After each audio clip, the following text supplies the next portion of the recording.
is that terror suspect Daniel Khalife, who had escaped from Wandsworth Prison, has now been arrested by police in neighbouring Chiswick 4 days after absconding in a catering truck, clinging underneath it.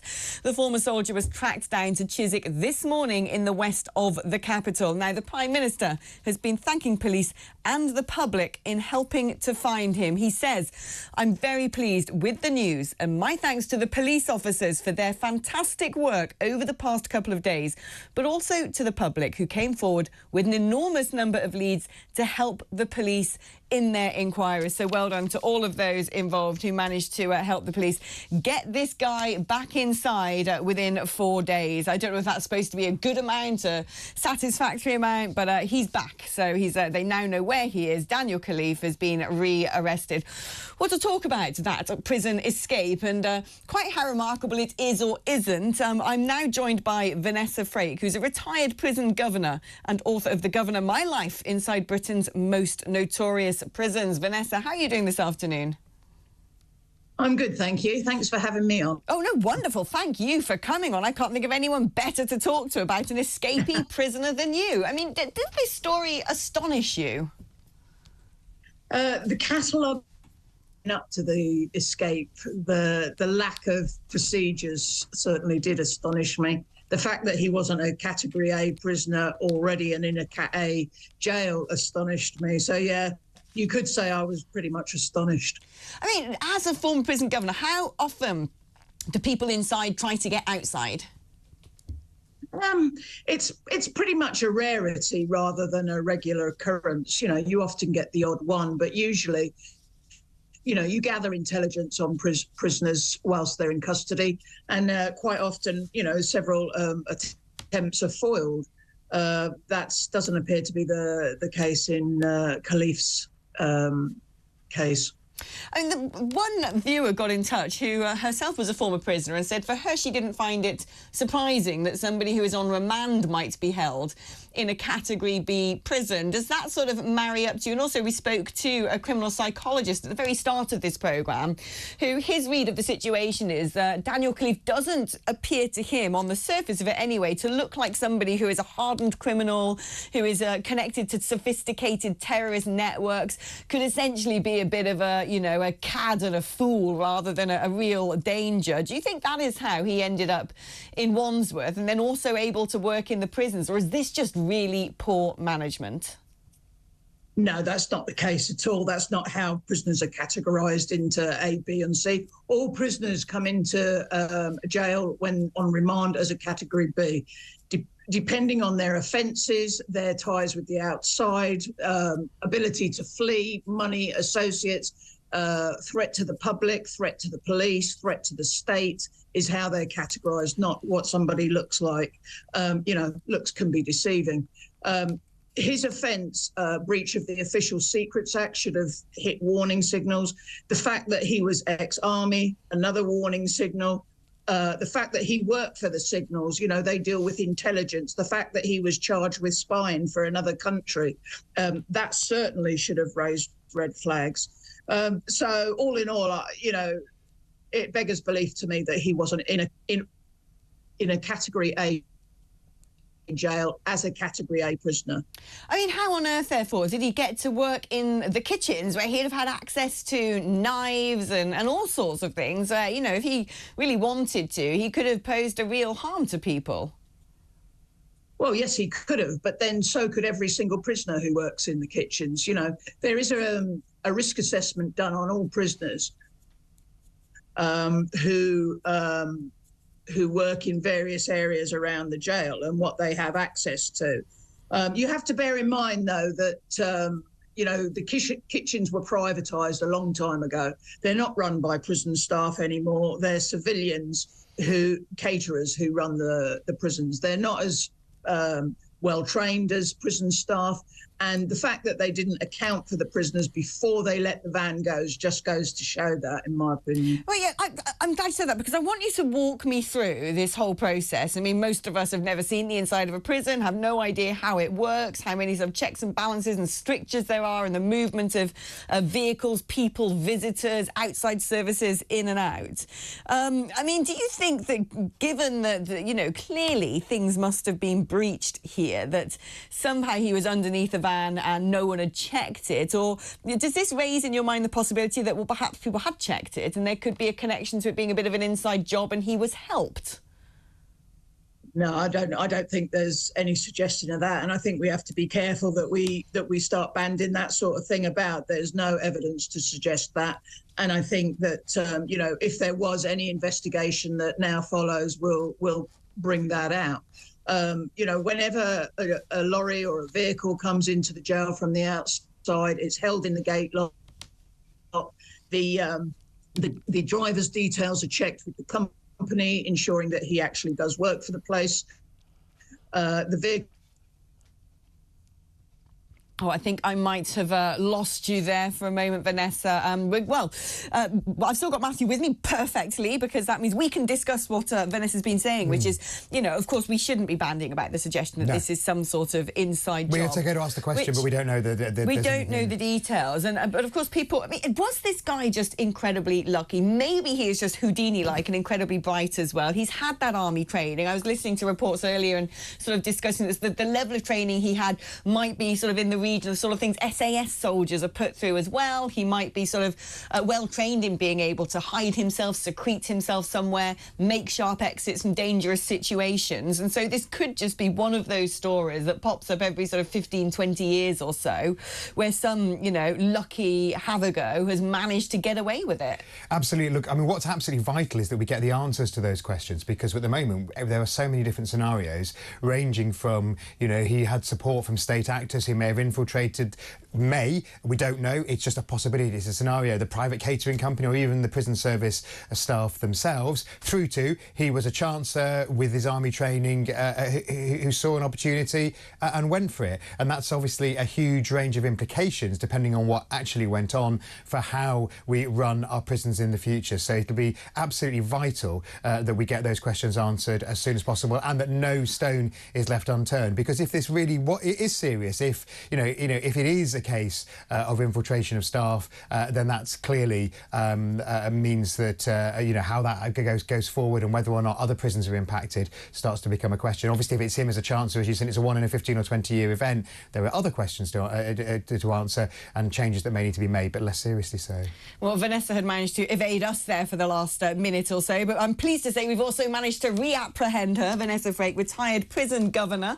I mean, it does strike me, doesn't it, that we might not hear a lot of these questions asked because, of course, this man is still pre-trial, but it does raise concerns about quite what might be going on in the UK prison estate. And, you know, I'd love to have a taste from you of your book and the sort of things that you saw as a retired prison governor that might raise concerns that if the general public knew about, we might not be able to sleep at night.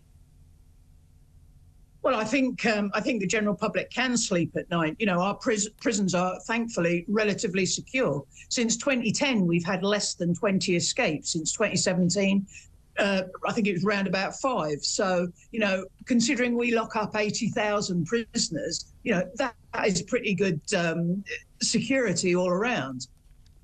I mean, there's been a lot of talk about overcrowding. Is that something that you saw in your time? Without a doubt. You know, Wandsworth is just over 900 prisoners. That's what it's certified for. And actually, they hold nearer 1,600. So, you know, you're cramming them in as much as you possibly can whilst cutting your staff. Well, at the end of the day, something's got to give. And I hope that through the investigation, you know, some money is spent on our prison system in this country. A lot of people might have the view today that prisoners have it rather easy, that they go to jail and they get TVs, and a lot of them smuggle mobile phones in, and they, you know, live a life of Riley, getting to do educational courses and playing computer games. I mean, is that a fair assessment of what our prisoners are like? Or are they still pretty grim, horrible places if you find yourself locked up inside of one? Well, I think initially, it depends whether you value your freedom or not. Because once you enter prison, that is the punishment, is you're taking away of your liberty. You know, you have to rely on somebody for everything now, for opening a door, for shutting a door, for a toilet roll, you know, access to the gym, access here, access there. So if you can cope with your loss of liberty, then sure, maybe it is. But the thing you mentioned, you know, the TVs, the playing of the computer games, etc., that is a privilege. And like all privileges, they can be taken away. It's a bit like, you know, the carrot and the donkey. You know, you've got to give somebody something if they're behaving well, if they're conforming.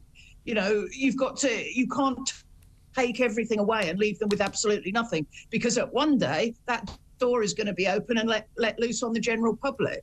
And that's what the whole point of prisons is to take people, keep them in custody, and ensure that, you know, they address their offending behaviour. And with the maelstrom of media surrounding this particular story, there's been a lot of discussion about really what the inside of our prisons are like with the overcrowding, whether or not they're being manned properly. And one thing we've heard as well is there's a very high turnover of staff, and perhaps some of the people working in prisons are sort of relatively new beginners. They might not have the sort of the craft, if you will, of prisoner management. I mean, why do you think that's the case? I mean, what sort of a job is it? Is it the sort of job that people think, well, it sounds quite interesting to do, and then they start doing it and they find actually it's pretty grim? Well, in 2010, when David Cameron and George Osborne started bleeding the prison service, this government has done that year on year since. What they did was got rid of a lot of experienced staff and recruited much younger, much junior staff, inexperienced, vulnerable, cheaper in their place. And what you then have is you have poorly trained, poorly recruited young staff who find out what the job is a little bit too late and then leave it. And so you're never going to catch up that experience. It's all very well, you know, saying, well, we've recruited 4,000 more staff. But what is the quality of those staff? Is it the sort of job, I mean, you as a former prison governor, is it the sort of job that actually you can enjoy it, you can have a good laugh doing and actually get as a sort of a whole load of satisfaction from doing it? Or do you have to be pretty thick-skinned to enter into a career like that?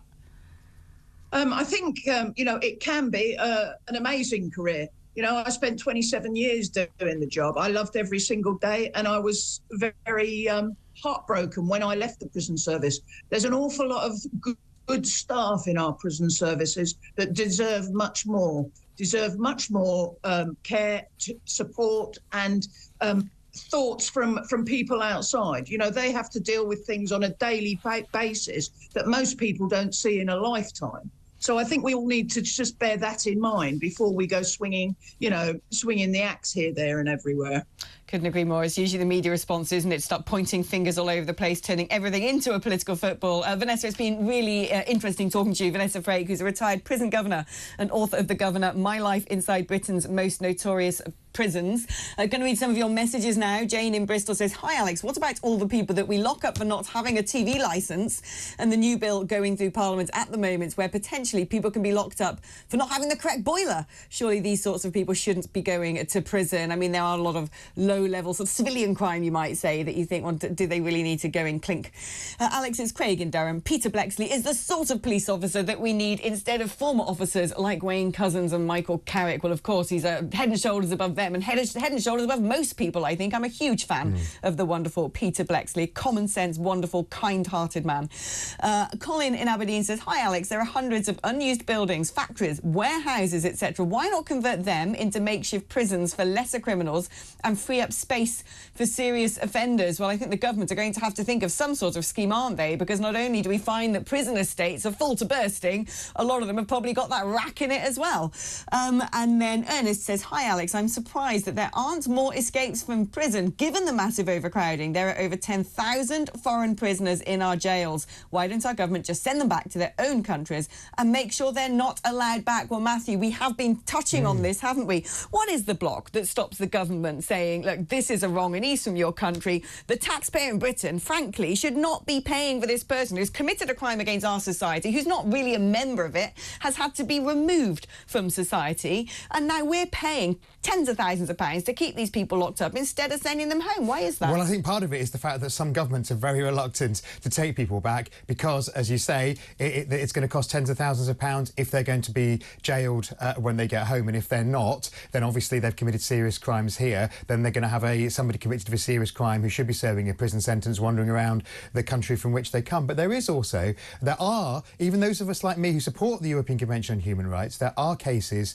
of where people can't be sent back because of prison conditions in other countries. And we actually saw in the last week or so a case in Germany where actually I think the person was of Albanian nationality, but the British government wanted them extradited to come here to Britain, and the German government the German court wouldn't send them back because the German court ruled that British prison conditions are not safe and salubrious, and therefore that they weren't going to be treated properly if they were extradited to Britain to face the charges that the police and the CPS wanted to bring here. So that just gives you what a minefield it is, and why people get stuck in the system. And in this case, 1,000 people, 900 prisoners stuck in Wandsworth. I mean, Vanessa was saying that it's basically got double the number of people it should, and half of those are people who are awaiting deportation. Do you know, I will never forget those. I mean, it revolted me actually that the images of a rapist being deported on an aeroplane from Sweden, and loads of people like protesting to make sure he got off the aeroplane. They were sort of more worried that this utter toe rag